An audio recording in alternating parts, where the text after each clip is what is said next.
जय श्री कृष्णा। आज हम सुनेंगे कार्तिक मास में सुनी जाने वाली पीपल पथवारी की कहानी। एक गुजरी थी। उसने अपनी बहू से कहा कि तू दूध दही बेच आ।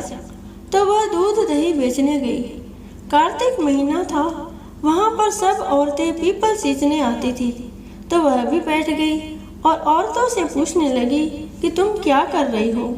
तो औरतें बोली कि हम तो पीपल की पथवारी सींच रही हैं। तो उसने पूछा, इससे क्या होता है? औरतों ने जवाब दिया कि इसके करने से अन्न धन मिलता है, वर्षों का बिछड़ा हुआ पति मिलता है। उस गुजरी ने कहा कि तुम तो पानी सींच रही हो, मैं दूध दही से सींचूंगी। उसकी सास रोज कहती कि तू दूध दही बेचकर पैसे ला कर दे। उसने कहा, जब कार्तिक का महीना पूरा हो जाएगा तब ला दूंगी।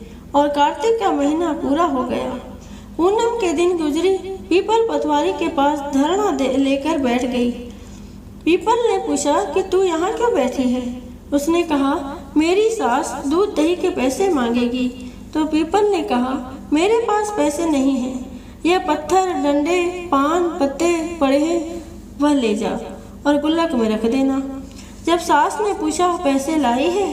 तो गुजरी ने कहा, मैंने पैसे गुल्लक में रखे हैं। तब सास ने गुल्लक खोलकर देखा तो सास देखती रह गई कि उसमें हीरे मोती जगमगा रहे हैं। पत्थर, डंडे और पत्तों का धन हो गया। सास बोली कि बहू, इतना पैसा कहाँ से लाई? तो बहू ने आकर देखा तो बहुत धन पड़ा है। तब गुजरी ने कहा, सासू जी, मैंने तो 1 महीना दूध दही से पीपल की पथवारी में सींचा था और मैंने उससे धन मांगा था। तो उसने मुझे पत्थर, डंडे, पत्ते दिए थे जो मैंने गुल्लक में रख दिए थे और वह हीरे मोती बन गए। तब सासू जी ने कहा कि अब की बार मैं भी पथवारी सींचूंगी। सासू दूध दही तो बेच आती और हांडी धोकर पीपल पथवारी में रख आती और बहू से कहती कि तू मेरे से पैसे मांग। तो बहू ने कहा कि कभी बहू भी सास से पैसे मांगती है? तो सास बोली कि तू मेरे से पैसे मांग। तो बहू ने सास से दूध दही के पैसे मांगे। तो सासू जी पीतल पथवारी पर जाकर धरना लेकर बैठ गई। तो डंडे, पत्ते, पान, भाटे उसे भी दिए और कहा, गुल्लक में जाकर रख दे। फिर बहू ने खोलकर देखा तो उसमें कीड़े मकोड़े चल रहे थे। गुजरी ने सास से कहा, यह क्या है? तो सास देखकर बोली कि पीपल पथवारी ने तेरे को तो अन्न धन दिया और मुझे कीड़े मकोड़े दिए।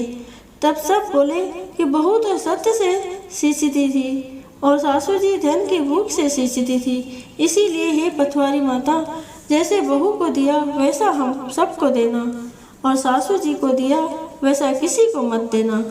यह थी पीपल पथवारी की कहानी।